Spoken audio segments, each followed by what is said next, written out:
Sebuah insiden mengejutkan yang melibatkan bus dan mobil keluarga menjadi perbincangan hangat setelah video rekamannya viral di media sosial.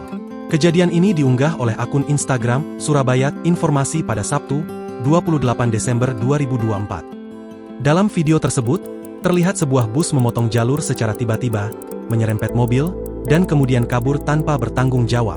Peristiwa ini terjadi di tol Surabaya-Gresik KM 5600 pada pagi hari. Mobil keluarga yang menjadi korban mengalami kerusakan parah, mulai dari bemper kiri, pintu depan dan belakang, hingga ban kanan depan yang pecah.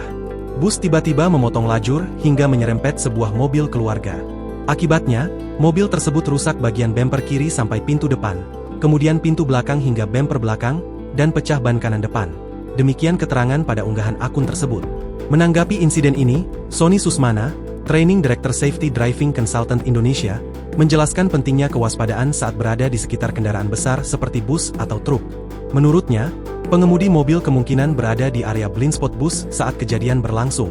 Seharusnya pengemudi mobil melakukan langkah antisipatif, seperti kontak mata dengan pengemudi bus melalui kaca spion. Ini bisa membantu mengurangi risiko tabrakan akibat blind spot, ujar Sony dikutip dari kompas.com. Sony juga mengingatkan agar pengemudi tidak malas mengambil langkah preventif, terutama saat sejajar dengan kendaraan besar.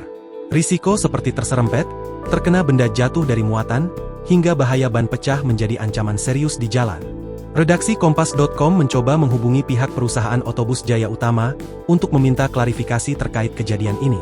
Namun, hingga berita ini diturunkan, belum ada respons atau tanggapan dari pihak PO tersebut. Insiden ini menjadi pengingat penting bagi semua pengguna jalan untuk selalu waspada dan menjaga keamanan, terutama saat berkendara di sekitar kendaraan besar.